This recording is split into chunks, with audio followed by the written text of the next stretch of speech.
Have you ever poured your entire soul into a family gathering, meticulously planning every detail, only to feel the sharp sting of betrayal from the very people you hold dearest? That's exactly what happened to me last October at a family dinner that was supposed to be a celebration. My name is Margaret Thompson, a 58-year-old widow living in the quiet suburbs of Chicago, where I've spent decades trying to keep my family together. But that night, my brother-in-law, Tom, turned what should have been a joyful reunion into a public humiliation, setting me on a path to a life-altering decision that no one, not even I, could have foreseen. Subscribe to the channel and comment where you're watching from, because this story is about to take you on an emotional journey you won't soon forget. If you have a story you want to share, don't forget to leave it in the comments below or send it to us via email. Have a great day. It was my sister Susan's 60th birthday, a milestone I wanted to honor with all my heart. For a week, I threw myself into preparations.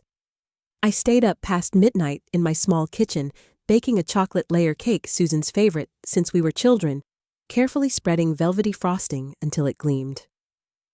I chose a navy blue dress, simple but elegant, hoping to blend into the warm, festive atmosphere of the evening. Susan's house in Naperville, with its wide windows, manicured lawn, and cozy fireplace crackling with warmth, had always been the heart of our family gatherings. I brought a bottle of red wine, a rare splurge from my modest savings, as a supermarket cashier, hoping it would add a touch of sophistication to the night. In my mind, I pictured us all laughing, sharing stories, clinking glasses. Maybe just once they'd see me as more than the widowed woman who always tried too hard, but as a true pillar of the family. The moment I stepped through the door, though, a chill settled over me. Susan was bustling about, arranging plates and fussing over decorations, barely acknowledging me with a distracted nod, her eyes sliding past mine. My niece Emily, 24, lounged on the plush sofa, her face illuminated by the glow of her phone, not even glancing up when I said hello. My son, Daniel, 32, stood in the corner of the living room, engrossed in conversation with Tom, my brother-in-law, a man who never missed a chance to make me feel small.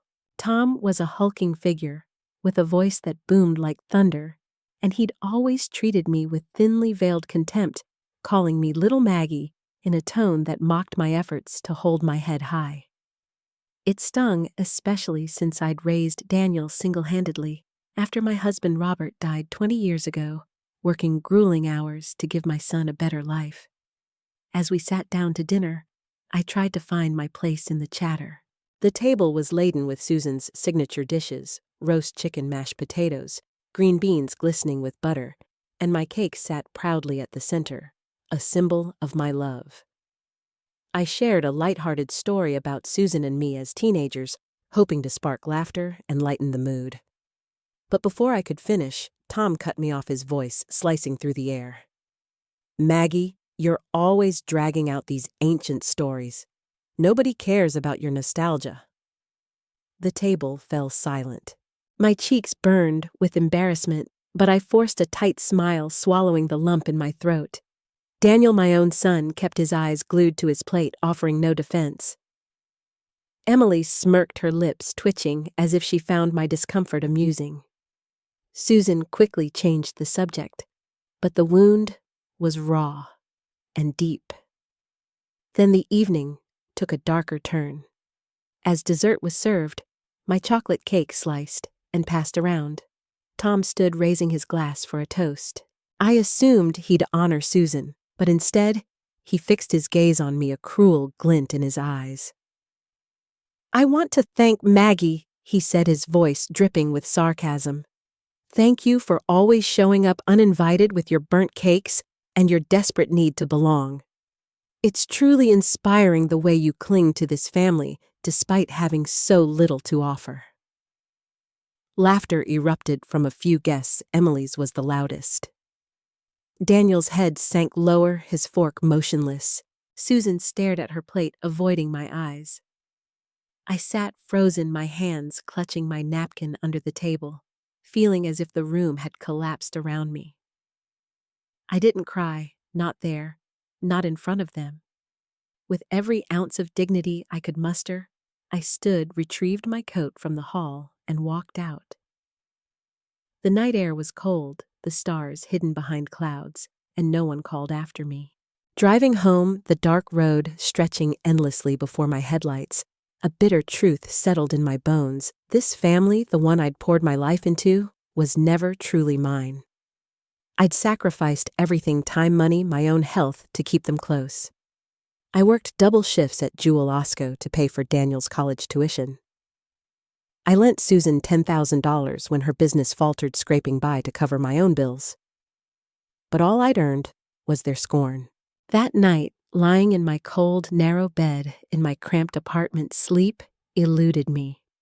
Tom's mocking laughter echoed in my mind, each word a fresh cut. Daniel's silence, Susan's avoidance, they were knives twisting deeper. But amidst the anger and pain, a spark of resolve flickered to life. I couldn't live like this anymore, shrinking myself to fit their expectations, letting them trample my worth. I needed to act, not just for vengeance, but to reclaim the woman I'd lost. As the first light of dawn crept through my window, I made a silent vow I would change my life no matter what it took. The drive home from Susan's birthday party was a blur. Tom's cruel words nothing to offer, but burnt cakes replaying like a vicious loop in my mind. They cut deeper than I could have imagined, slicing into the fragile self-worth I'd clung to for years. But what hurt most was Daniel's silence. My son, the boy I'd raised alone, the reason I'd endured years of exhaustion and sacrifice, had sat there saying nothing as I was humiliated. My small apartment in suburban Chicago, once a sanctuary, felt like a tomb when I returned its dim corners, lit only by the faint glow of streetlights. I sank into my worn armchair, still in my navy dress, and let the truth crash over me. The family I'd devoted my life to didn't value me at all. Morning brought no relief. I woke with a heaviness in my chest, as if a stone were crushing my lungs. I tried to lose myself in routine, washing the dishes, brewing coffee, sorting through a stack of bills, but every action felt hollow. My eyes kept drifting to a framed photo on the wall, me, Daniel, and Robert, taken 20 years ago when life was kinder. Robert's death from cancer, when Daniel was just 12, had left me alone with a grieving boy and a pile of medical debts. I took on double shifts at Jewel Osco, standing at the cashier for 12-hour stretches, my feet aching just to ensure Daniel could go to college. I never complained, believing it was what a mother did. But now, staring at Daniel's boyish smile in the photo, I wondered what had I done to deserve his indifference.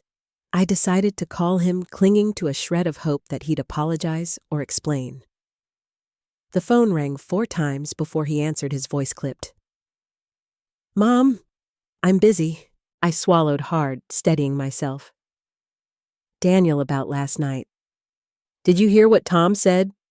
Why didn't you stand up for me?" A long silence followed, then a sigh. "Mom, you're blowing this out of proportion. Uncle Tom was just messing around. Don't be so sensitive." My blood surged, heat rising to my face. Messing around. "You call it messing around when everyone laughed at me." Daniel cut me off. "Mom, I've got a meeting. This isn't important." The line went dead, and I stood there, phone in hand, feeling as if he'd slapped me across the face. His dismissal ignited a fire in me. I began replaying years of slights from my family moments I'd brushed off, but now saw clearly. There was the time Susan asked me to watch her house during her Florida vacation, only to return and nitpick that I'd organized her fridge incorrectly without a word of thanks. Emily, my niece, had borrowed $2,000 for rent, promising to repay me, but the money never came, and she avoided me afterward. And Daniel, once my sweet boy who'd cling to me, calling me mama, had grown distant since marrying Jessica, treating me like an inconvenience, a relic he'd outgrown. Days later, a text from Susan arrived, and my heart leapt, hoping for an apology. Instead, it read, Maggie, we're having a barbecue this weekend. Can you come help cook? Everyone loves your ribs. Not a single mention of the birthday disaster. I stared at the message, my hands trembling with a mix of hurt and rage. They didn't just humiliate me, they expected me to keep showing up to keep serving them, as if I were their personal chef, not a sister, a mother, a person with feelings. I almost declined, but a stubborn part of me wanted to prove I was still valuable. So I went to Susan's that Saturday, lugging bags of ingredients for my slow-cooked ribs. The moment I walked in, I saw Tom sprawled in the living room, a beer in hand, watching a football game. He glanced at me, his lips curling into a smirk. Well, look who's here, little Maggie, ready to save the day with her cooking. I bit my tongue, ignoring him, and headed to the kitchen. Susan was there chopping carrots, but she didn't acknowledge me. Jessica, leaning against the counter in a sleek blouse, scrolled through her phone, barely nodding when I greeted her. I started preparing the ribs, marinating the meat with the sauce recipe I'd perfected over years, trying to focus on the task. But then Tom's voice boomed from the living room. Hey Maggie, speed it up, we're starving out here. Jessica let out a soft giggle. Susan kept chopping her face, impassive. The air in the kitchen felt thick, suffocating, and in that moment, a realization hit me like a tidal wave. They weren't just thoughtless, they were deliberately keeping me in my place, a servant in their eyes, not an equal. I stopped mid-chop, the knife hovering over an onion. The smells of spices, the hum of the TV, Susan's indifference, it all crystallized into a single truth: I didn't belong here. I untied my apron, folded it neatly, and placed it on the counter. Susan, I said, my voice steady despite the storm inside, you finish the ribs. I'm done. She looked up, her eyes wide with surprise. Maggie, what's wrong? The ribs, I cut her off, my tone firm. I'm not your cook. I'm your sister. And I deserve better than this. I grabbed my purse and walked out, their stunned silence trailing behind me. Driving home, my hands gripped the steering wheel, a fiery anger coursing through me, but also a spark of liberation. I'd taken a stand, however small, and it felt like the first step toward reclaiming my dignity. But a few days later, a discovery plunged me into a deeper abyss. A letter arrived from the bank informing me that my savings account, $50,000 I'd painstakingly built over 30 years of scrimping, had been drained of $15,000 without my authorization. My heart pounded as I dialed the bank. After a tense conversation, the banker revealed that a power of attorney had been used to withdraw the funds. The name on the document? Daniel. I stood in my living room, the letter crumpling in my fist. Daniel, my son, the boy I'd raised through sleepless nights and endless shifts, had stolen from me. I thought back to the times he'd asked to borrow money for car repairs, credit card bills, always with promises to repay that never materialized. But this was no impulsive act. This was a calculated betrayal. I called him, my voice shaking, but he didn't answer. I texted, demanding answers, only to receive a curt reply. Mom, I'll explain later. Don't worry, don't worry. How could I not worry when my own flesh and blood had violated my trust? Desperate for answers, I tore through my apartment, searching for any clue. In a dusty drawer, I found a real estate receipt with Daniel and Jessica's names, detailing a $400,000 house purchase in Evanston. The down payment, $15,000. The pieces fell into place with sickening clarity. They hadn't just taken my money, they'd used it to fund their dream home, leaving me with a depleted account and a shattered heart. I sank to the floor, my back against the wall, tears burning my eyes. But as the pain threatened to consume me, a memory surfaced. My savings weren't all I had. Years ago, Robert had left me a secret investment, a real estate fund worth over $200,000, a safety net I'd kept hidden even from Daniel. I'd guarded it like a sacred trust, a fallback for my future.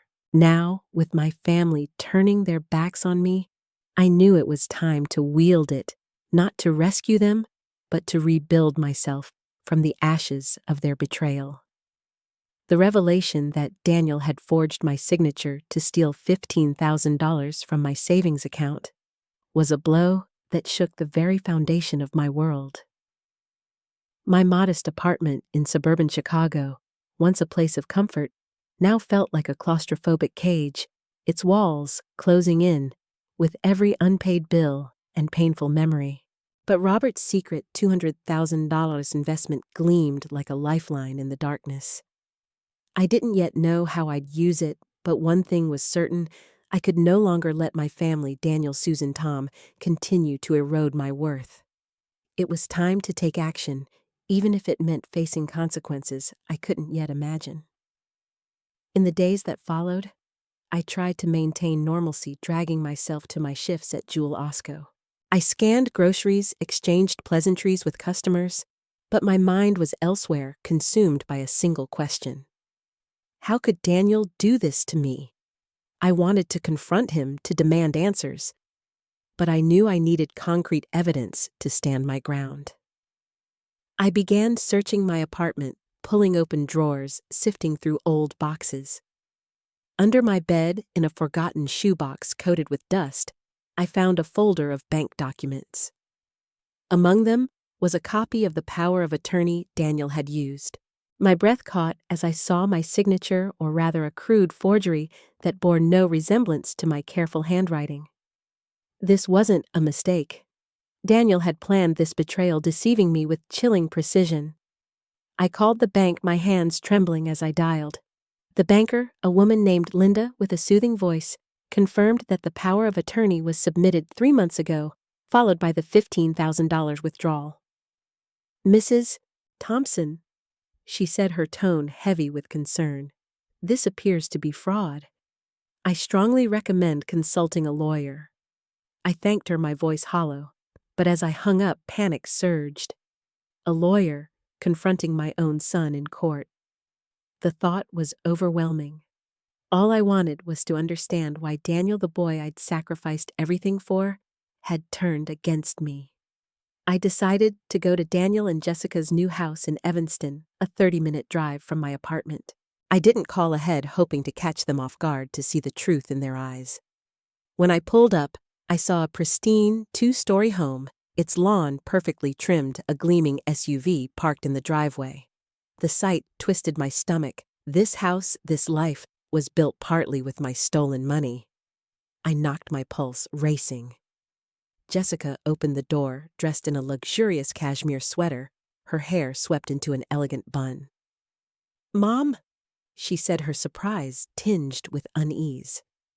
She didn't invite me in. "What's this about? I need to speak to Daniel," I said, forcing my voice to remain steady. Jessica hesitated, then called for him.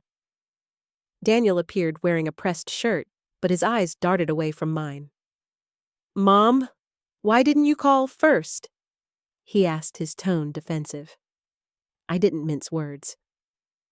"Daniel, you withdrew $15,000 from my account. You forged my signature.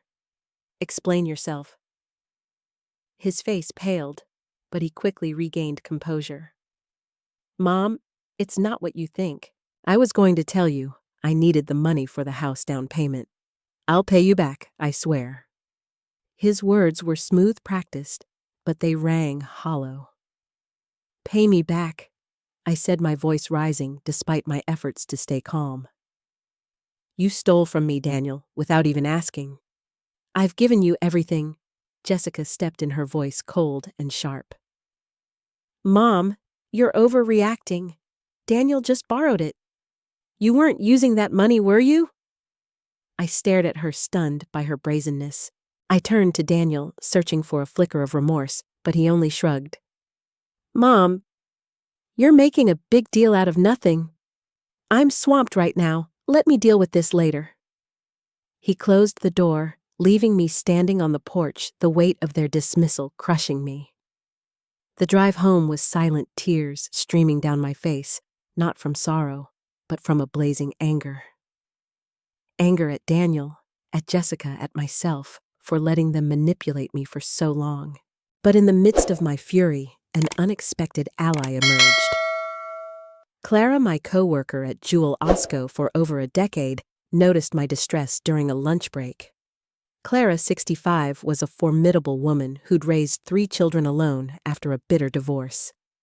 "Margaret, what's going on? You look like the world's caved in," she said, her eyes sharp with concern.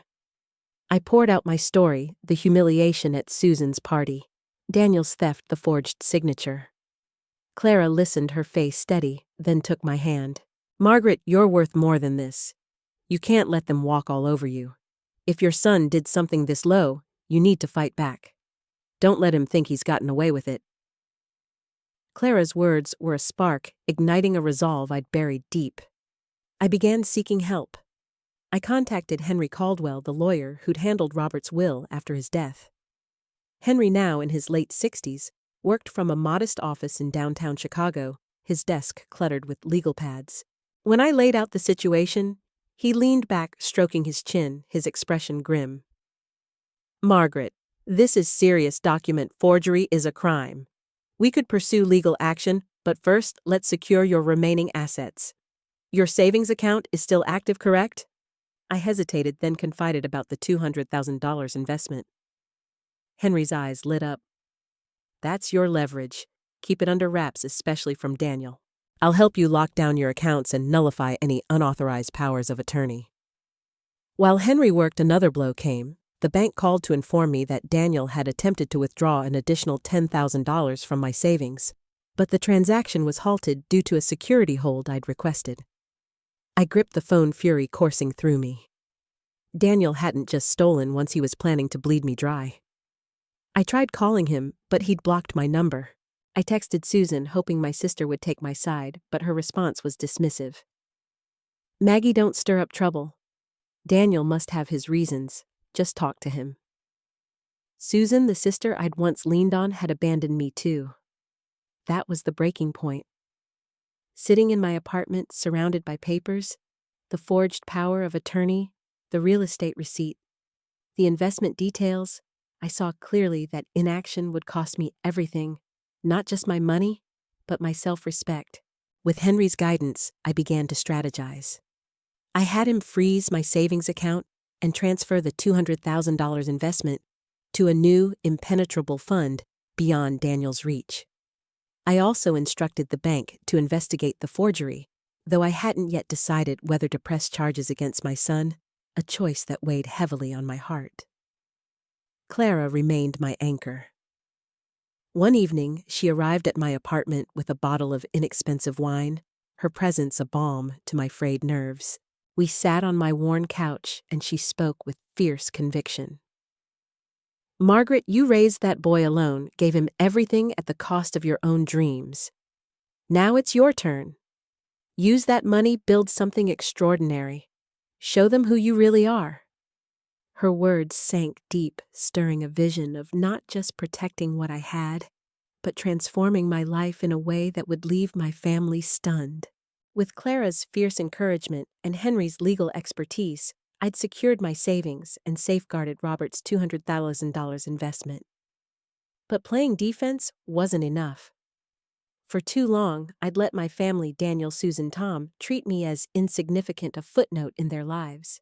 The discovery that Daniel had forged my signature to steal $15,000, then tried to take another $10,000, was the final straw. I didn't just want to protect my assets.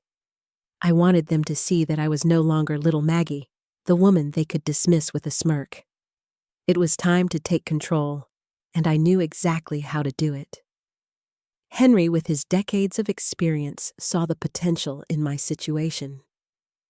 "Margaret," he said during a meeting in his cluttered Chicago office, his voice steady, "you're holding a powerful card with that investment.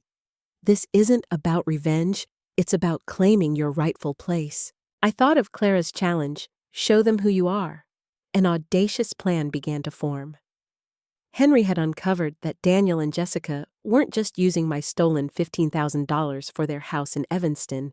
They'd also invested in a small office building, hoping to generate rental income. But the building was in trouble. Daniel had taken out a hefty bank loan to buy it, and he was struggling to make payments. I asked Henry to investigate further. Within days, he delivered a detailed report. The office building, located in downtown Evanston, was valued at $180,000. But Daniel's unpaid loan put it at risk of foreclosure. To keep it afloat, he'd mortgaged their new house, but the bank was poised to seize the property in 2 months if the debt wasn't cleared. Reading the report, my heart raced with a mix of anger and opportunity. This was my moment not to ruin Daniel, but to reclaim what was mine and teach him that actions have consequences. I acted swiftly. With Henry's assistance, I contacted the bank holding Daniel's loan and offered to buy the debt using $150,000 from the investment. The bank, eager to offload the risk, agreed as the building's value far exceeded the debt. Henry managed the paperwork with meticulous care, ensuring the transaction was legal and anonymous. I didn't want Daniel to know I was the new creditor, not yet. I wanted him to feel the walls closing in, just as I had when my family's betrayal suffocated me. At the same time, I laid the groundwork for a larger transformation. I sold my apartment in suburban Chicago, a place I'd called home for 20 years. Despite its worn floors and peeling paint, its proximity to the city fetched $80,000. Signing the sale papers, I felt no nostalgia. Every room held memories of sacrifice, of nights spent worrying about Daniel's future or swallowing my pride after family slights. With the $80,000 and the remaining $50,000 from the investment, I had the resources to pursue a vision that was beginning to take shape. The debt purchase was finalized on a crisp Wednesday morning. Henry called me to his office, where a stack of documents awaited my signature. As I signed, a surge of empowerment washed over me, not spite, but liberation. For the first time, I wasn't at the mercy of others. I was the one steering my fate. Henry handed me a copy of the contract, a rare smile breaking through his usual reserve. "Margaret, you now own the debt on that building? Daniel will receive a notice from the bank any day now?"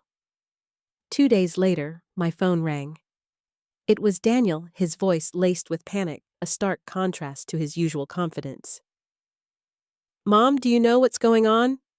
The bank sent a letter saying they sold the building's debt to someone else. They're demanding full payment, or they'll take it." I kept my tone, even though my heart pounded.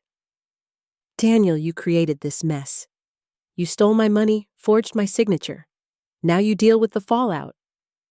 He stumbled over his words. "Mom, I'm sorry. I swear I didn't mean for it to go this far. Please, can you help me? Just this once." I took a deep breath, steeling myself. "Daniel, I've helped you enough. This is on you." I hung up my hands, shaking, but my resolve firm. A part of me ached. Daniel was my son, the child I'd rocked to sleep, the boy I'd worked myself to the bone for. But I couldn't let love blind me. He'd chosen to betray me, and I had to choose myself. I called Henry, instructing him to send Daniel a formal notice revealing that I was the new creditor. I didn't want to crush him, but he needed to understand that I was no longer the mother who'd silently endure his wrongs. Daniel's response was explosive. He showed up at Jewel Osco during my afternoon shift, storming to my cashier station as customers waited in line. His face was flushed, his voice loud enough to turn heads. "Mom, what the hell are you doing? You bought the debt. Are you trying to destroy me?" I paused, setting down a can of soup, and met his gaze. "Daniel, you destroyed my trust when you stole from me. I'm taking back what's mine." He shouted, drawing gasps from nearby shoppers. "You can't do this. That building is mine." I kept my voice calm, though my heart raced. "No, Daniel. It's a building you bought with my money. Now leave, or I'll call security." He stormed out, hurling a final threat. "You'll regret this, Mom." I gripped the counter, steadying myself, but I felt no fear. For the first time, I stood like a mountain, unyielding. After my shift, Clara was waiting in the break room, having heard about the confrontation from a coworker. She pulled me into a hug, her voice fierce with pride. Margaret, you did it! You showed that boy he can't play games with you. Driving to my temporary rental apartment, I watched the Chicago sky, where gray clouds parted to reveal a blazing sunset. I'd seized control not just of the building, but of my destiny. Daniel could rage. Susan could ignore me. Tom could sneer, but I no longer needed their approval. I'd taken a stand, and that was a triumph no one could take away. Buying the debt on Daniel's office building and confronting him at Jewel Osco marked a turning point. For the first time in years, I wasn't the quiet, sacrificial mother bending over backward, only to be dismissed by my family. A newfound strength pulsed within me, but the fight wasn't over. Daniel, Susan, and Tom were still out there, and I knew they wouldn't quietly accept my defiance. I had to fortify my position, not just to protect what I'd reclaimed, but to build a life where I was the architect of my own story. Daniel didn't waste time retaliating. Hours after storming out of the supermarket, he flooded my phone with texts, veering from fury to desperation. Mom, you can't take the building. It's my livelihood, I said. I'm sorry. What more do you want? Then pleading, please, Mom, I'll pay you back. Just don't do this. I stared at the messages, my heart torn, but resolute. I'd heard his promises before, and they'd always been empty. I didn't reply. Predictably, he shifted strategies. That evening, Susan called, her voice dripping with the artificial sweetness she used when she wanted to manipulate me. Maggie, what are you doing to Daniel? He told me everything. He knows he messed up, but you can't ruin his life. He's your son. I clutched the phone, forcing myself to stay calm. Susan, he forged my signature and stole $15,000. What would you have me do? Let him keep hurting me? She sighed, her tone patronizing. Maggie, you're making a mountain out of a molehill. Families forgive and move on. I ended the call, her words ringing hollow. Susan's response only solidified what I'd come to see in this family. I was expected to absorb the pain, to forgive without question, to exist for their convenience. Daniel's next move was more insidious. Clara, ever my confidant, tipped me off a few days later. She'd overheard gossip at the supermarket. Daniel had been spreading rumors in our close-knit suburban community, painting me as a selfish, greedy mother who refused to help her struggling son. The rumors reached me directly one morning when a regular customer, Mrs. Jenkins, approached my cashier station with a disapproving frown. Margaret, I heard you're turning your back on your boy when he needs you most.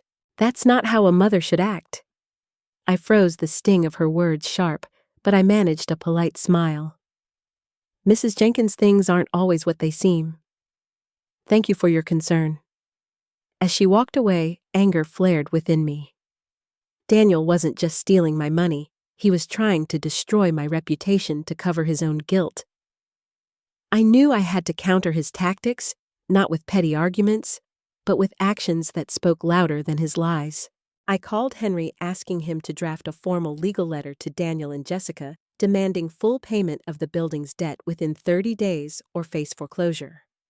Henry, ever pragmatic, also advised me to address the rumors strategically. Margaret, don't stoop to their level.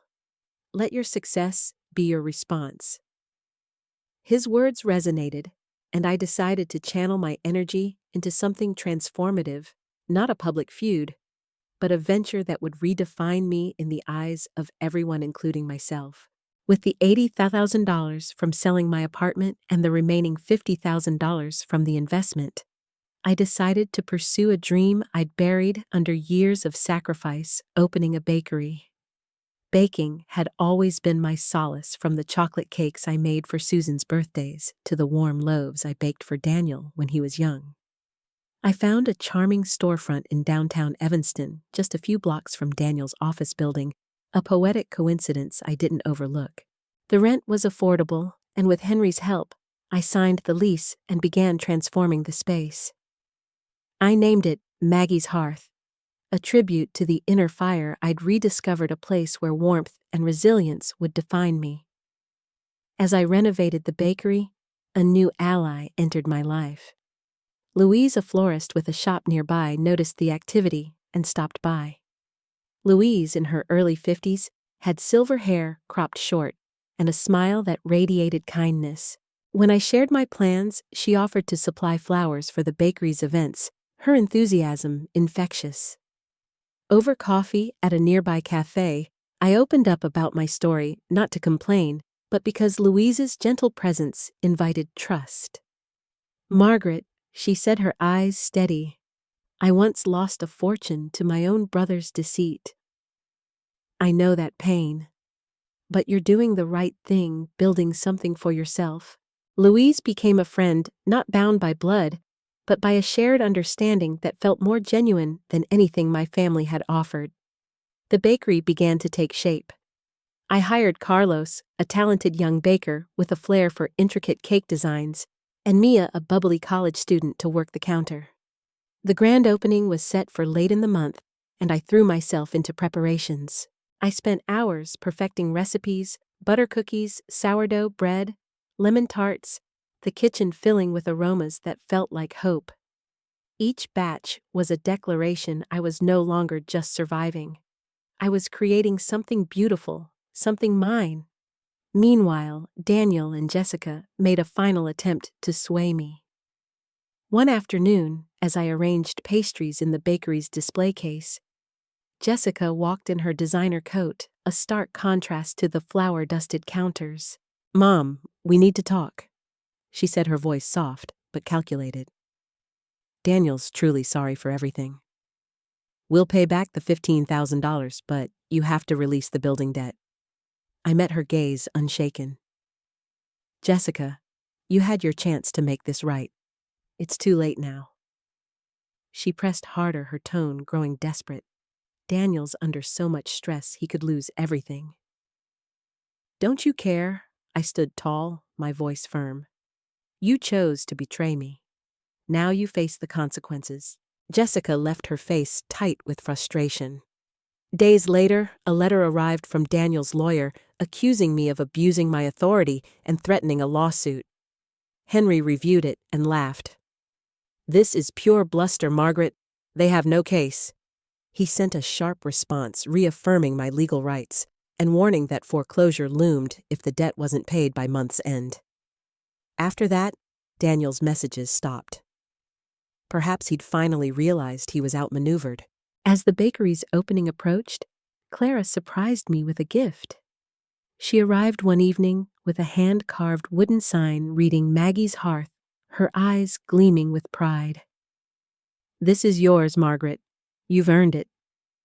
Louise brought a bouquet of white daisies to brighten the counter. On opening day, the bakery buzzed with life locals, Louise's friends, even my Jewel Osco co-workers filled the space. I served coffee and pastries, my heart swelling with a joy I hadn't felt in years. An elderly man in a red sweater raved about my chocolate cake. "Ms. Thompson, this is the best I've ever tasted. You're a natural." I smiled, warmth spreading through me. That night, alone in the bakery, I locked the door and stood under the glow of the Maggie's Hearth sign. The journey flashed before me: Tom's cruelty, Daniel's betrayal the moment I claimed the building's debt. I hadn't forgiven my family, but I no longer needed their remorse. I'd built my own strength, and that was a victory no one could steal. The opening of Maggie's Hearth was more than a business launch. It was the dawn of a new chapter in my life. Standing in the bakery, surrounded by the sweet scent of fresh cookies and the laughter of customers, I realized I was no longer the Margaret Thompson who'd fled Susan's birthday party in shame. I'd faced Daniel's betrayal, Susan's indifference, and Tom's venom, and I'd emerged stronger. But my true triumph wasn't in defeating them. It was in rediscovering myself, not through their approval, but through the resilience I'd forged within. In the weeks after the opening, Maggie's Hearth became the heartbeat of my new existence. Evanston locals flocked to the bakery, from young parents with toddlers to retirees who lingered over coffee-swapping stories by the window. Louise's weekly flower deliveries, vibrant lilies, delicate roses, turned the counter into a garden, adding beauty to the space. Clara, despite her demanding shifts at Jewel Osco, stopped by every weekend, her laughter and encouragement a constant lift. Carlos and Mia brought energy to the bakery, their enthusiasm making every day feel like a celebration. I baked with passion, kneading dough, frosting cakes, and serving customers, each moment a reminder that I was living for myself. The office building's debt reached its deadline. Henry called to confirm that Daniel and Jessica couldn't pay, and as the creditor, I foreclosed on the property. I felt no vindictive thrill, but no guilt either. The building was auctioned for $190,000, and after legal fees, I received $175,000. I invested a portion into the bakery, hiring another baker, and upgrading equipment to handle growing demand. The rest went into a new, highly secure savings account, a fortress no one could breach. Daniel didn't reach out after losing the building, and I wasn't surprised. Whether he was consumed by shame or anger, I no longer needed his words to move forward. One afternoon, as I arranged a tray of lemon tarts, Louise walked in with a bold idea. "Margaret, your bakery's a hit, but why stop here? Host a community event, share your story. Let people see the woman behind these cakes." I hesitated, uneasy about drawing attention to myself, but her enthusiasm won me over. Together, we planned a family day at the bakery, offering free pastries for kids and a storytelling corner where people could share their struggles and triumphs. The event drew a crowd: families, seniors, curious locals. An elderly woman named Evelyn shared how she'd rebuilt her life after losing her husband, her words echoing my own journey. I listened, nodding, feeling a profound connection. Cleaning up that night, I realized I'd created more than a business. I'd built a community, one rooted in mutual respect, not obligation. Susan called months later, her voice tentative, as if unsure I'd answer. "Maggie, I just wanted to check in." "How are you?" I waited, but no apology followed. She mentioned Daniel saying he was struggling after the foreclosure and asked if I'd consider meeting him. I kept my response brief. "Susan, I'm doing well. If Daniel wants to talk, he knows where I am." I hung up feeling neither anger nor sorrow, only calm. Susan, Tom, and Daniel had once been my entire world, but now they were shadows of a past I'd outgrown.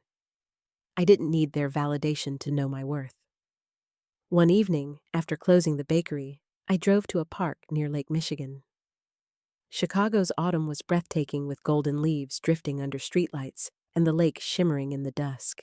I sat on a bench, the cool air brushing my face, and reflected on my path. From the night Tom mocked me to Daniel's theft to signing the debt purchase to opening Maggie's hearth, each step was a choice to prioritize myself. I was no longer the mother who only gave, or the sister who sought approval. I was Margaret, 58. A woman of strength and independence. I pulled a faded photo from my wallet, me and Robert smiling before his illness took him. I traced his face, whispering, "Robert, I made it." I didn't need Daniel's remorse, Susan's understanding, or Tom's respect. I'd found my own power, and that was my greatest reward. Driving home, I turned on the radio, an Aretha Franklin song filling the car, and I sang along, my heart lighter than it had been in decades. Standing in Maggie's hearth, watching customers share stories, and the warm light bathe the wooden sign, I know I've reclaimed my life. My journey from the crushing humiliation at Susan's party to building this sanctuary was arduous, but it taught me that our worth lies not in others' approval, but in our own resilience. I want you reading this to pause and reflect. What battles have you fought to rise again? Was there a moment you chose yourself even when the world turned away? Share your story below. Every voice matters, and I'm eager to hear your journey. We're not just survivors, we're architects of our own futures. Let's create a community where everyone is seen and valued.